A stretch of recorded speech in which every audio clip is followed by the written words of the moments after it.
Hi everyone, I'm Daniel Ibbotson, aka DJ Slope, a damn fine looking specimen, here to teach you the history of some of the world's greatest gaming mascots. Daddies, lock up your daughters, cause it's about to get all nerdy up in here. Then again, maybe not. I always have to find something that piques my interest before going ahead and making a video for my channel, and I feel like these trilogy of games I'll be speaking about today is fully worth talking about, even if only for 10 minutes and 51 seconds, because it was the first internally created game for the arcades by powerhouse Namco, and therefore deserves its rightful place in the minds of all gaming historians out there. I am of course talking about GB. What the hell is a GB, I hear you ask? Well, that's my job to educate you into the worlds of video game characters that you probably shouldn't care less about. Are you ready? Welcome to Slope's Game Room.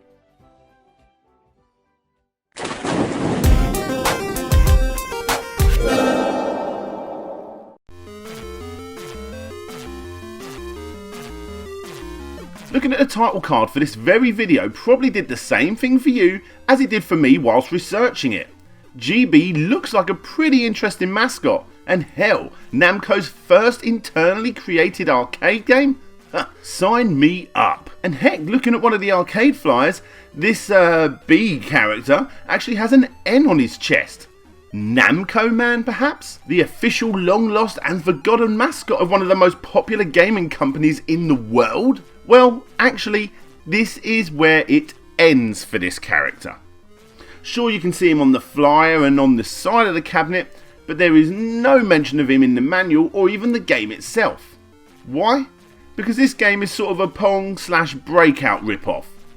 And on this flyer for the arcade cabinet, they even go as far as saying that the GB stands for Great Big Profits. Yeah. Please guys, look, just bear with me with this one as we go back to the 1970s. Nakamura Amusement Machine Manufacturing Company, previously known as Nakamura Manufacturing, and then more recently known as simply Namco. Originally started off making wooden horses that go outside shops, and thrilling kiddie train rides going inside shops. But the crown jewel for the company is something that is seriously impressive, even by today's standard, and that was this sort of arcade.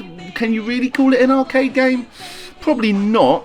Either way, it was an early variant of this game, called simply F1, which was a joint venture between Namco and Atari. More about that in a moment.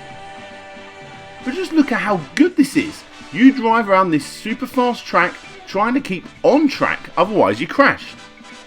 The whole game was displayed not with pixels or polygons or anything like that, but instead using projectors, switching between the track and the explosion.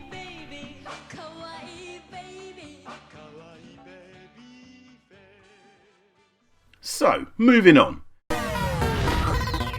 Atari was in big trouble financially, so they ended up selling their Atari Japan leg of the company to Namco for a whopping $500,000.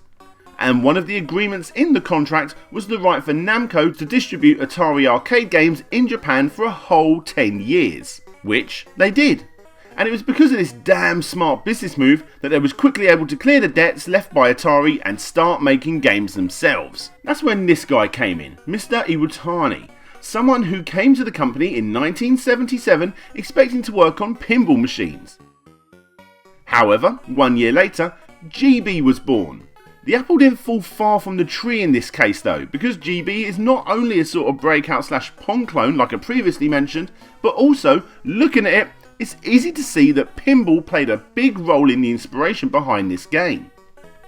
Especially with the pits either side of the sliding bar. The game itself is exactly what it looks like. It's Breakout, nothing more and nothing less. However, it is quite fun, and in my opinion, one of the better games in this oversaturated genre. The game has no music, just sound effects until you run out of balls. Now when I say balls, I actually think that you're playing as the bee that you see on the flyer. But then again, who knows? One thing the game was praised for when it was released was its use of colour, which was actually made by using strips of coloured cellophane which can be seen as your white ball enters one of these areas. Now don't get me wrong, the game isn't exactly breaking new grounds with its gameplay at all. In fact, the game sold quite badly back in the day due to other, let's face it, better games such as Space Invaders and Asteroids. And because of this, it's become quite a rarity nowadays. But I think it's important that we acknowledge the history here of not only Namco's but Mr. Iwatani's first attempt at an arcade game, originally designed to attract female players as well as male players to the arcades. 1 year later, Bombi was released, and well, although the sound and colour have slightly improved, it's really just the same game as before. But this time, instead of it being a stand-up straight arcade cabinet, it's more of a tabletop version with 2 players that take it in turns to play, similar to the later versions of Sheriff, which I previously mentioned. Now this game actually sort of got ported by Nintendo of all people to play in their tabletop units, and was renamed Bombi-N. Honestly, I can't see any differences whatsoever. This is yet again another first for this particular video, as it was the first time that a non-Nintendo game was released on a Nintendo system. And whilst we're here, I suppose it's probably best we talk about the flyer, which now features our bee, I suppose, flying a plane. Anyway, moving on. So here it is. Finally, we have the 3rd game in the series, cutie-q. Without a doubt the best game in the series, but not by a long way. It's yet again more of the same with a few slight improvements. No longer can you see any artwork or mention of the bee from the previous 2 games, instead you play simply as a ball with a face. Once you've completed the line of blocks, you get given the opportunity to hit this little yellow guy for a point multiplier, before going ahead and doing it all again. And finally, I'm sure you've all spotted this, but you also have the opportunity to go after ghosts. Now this game was believed to be sold on boards that were then put inside other older arcade units, to save a bit of money. And due to this, the game is incredibly rare to own. Obviously it's fully playable, as are all of these games if you're going to be booting up MAME. And for all you video historians out there, sure, I think it's worth a try. But come on, I know you guys are collectors, right? Well, if you absolutely must own this game physically, then go back and check out Namco Museum Volume 2 for the PlayStation 1, which not only has the game, but also a cool looking 3D room based on the game, where you walk around before playing the game. You also have posters for cutie-q and Bombi to see at your leisure. Now before you go rushing off to buy Namco Museum Volume 2, please take note that cutie-q is only in the Japanese version of the game. However, for some weird reason, you can find the code for the game on the European and American discs. In other words, if you want to play it, you're going to need this version. Probably the reason for this was because the game needed you to add a second controller to play, whether that be the original or the paddle controller. You had to add that second controller.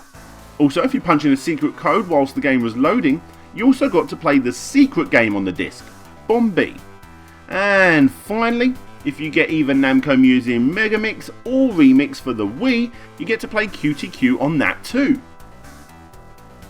Although with some questionable Wii controls. Actually, they don't play too bad. Anyway, why have I decided to talk about this series of games? Well, it was really an excuse to talk about Namco in their early days and show off the first game they ever internally made. And obviously to bring up this guy, who after making GB and cutie-q, by the way it was a second team that worked on Bombi, he wanted to start working on his next big project. And just like before, he was trying to think of ways to get more females interested in arcades in a pretty male dominated arena. Something that really didn't work out too well for his first attempt. However, sterling effort if you ask me. What keywords could he use to base his new gaming idea on? Guns, space, attack, these were all currently used inspirational words for games that we're already familiar with, but he wanted something more uniquely appealing. what is appealing to both men and women. That's it. Well, women like eating, right? Yeah, let's go with that. No more explosions or puzzles. If you want to get females in your arcade, you're going to need to base the game around eating. And during his moment of eureka-ness, he looked down at his table and saw the future.